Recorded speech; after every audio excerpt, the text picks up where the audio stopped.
Bom dia, vamos lá para o nosso cafezinho de hoje? Tudo bem com você, sua família?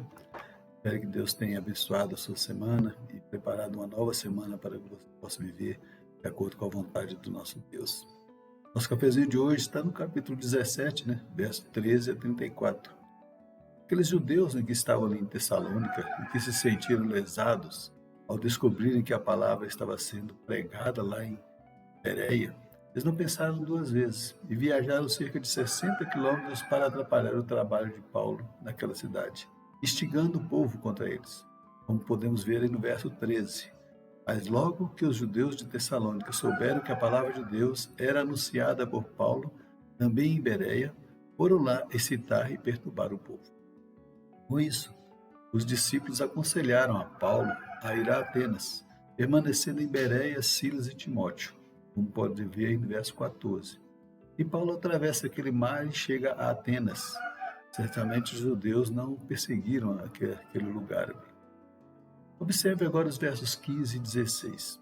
Os responsáveis por Paulo levaram-no até Atenas e regressaram trazendo ordem a Silas e Timóteo para que, o mais breve possível, fossem ter com eles.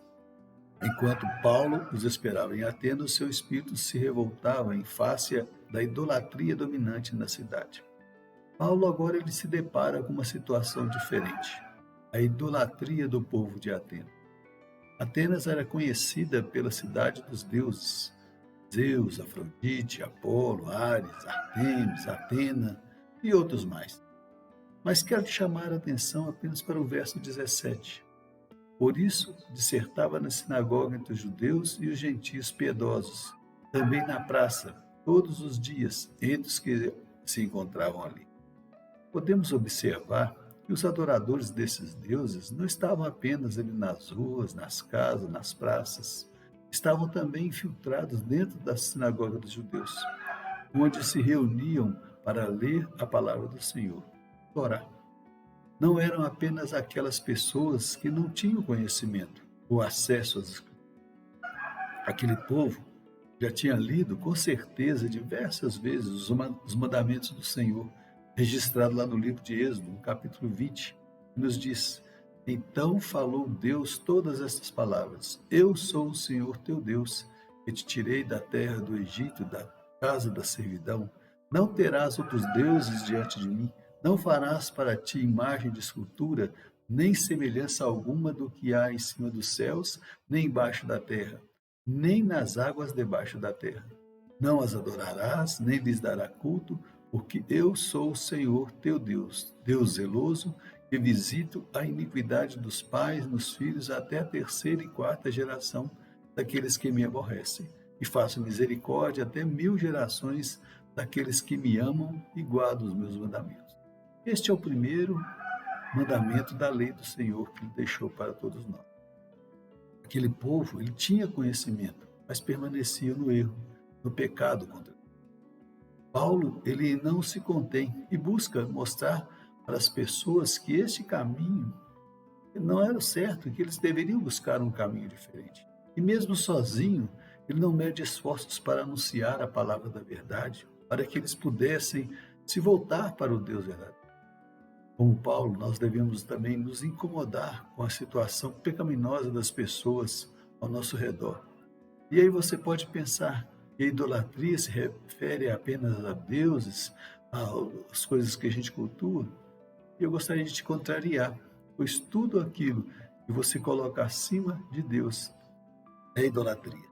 Seja outros deuses, o dinheiro, e tem até pessoas que cultuam o seu próprio corpo buscando a perfeição, não se conformando com a criação maravilhosa de Deus. Nossa missão é anunciar esse Deus que perdoa os nossos pecados e, acima de tudo e de tudo. Mas prossigamos. Paulo foi interpelado ali por dois grupos de filósofos diante das coisas que estava anunciando: os epicureus e os estoicos. E, inclusive, o chamaram de tagarela, como registra o verso 18.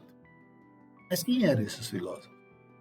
O Google nos auxilia, né, que fala assim: epicureus eram seguidores de Epicuro, um filósofo grego que foi mestre em Atenas desde o ano 307 a.C. Segundo seu sistema, o grande fim da vida é uma vida de prazer. Admitia a existência de seres divinos, mas não acreditava que eles tivessem qualquer comunicação com os homens. Esses entes existiam num estado de perfeita pureza, tranquilidade e felicidade. Como, com respeito à vida do homem, ensinava Epicuro que uma vida tranquila, livre de males e rica de prazeres é o principal bem da vida humana. Sustentava os seus sectários que o mundo não tinha sido formado por Deus, nem com qualquer desígnio, mas com um concurso fortuito de átomos. Negavam a imortalidade da alma. A felicidade que eles procuravam era a obtida pelo gozo da vida.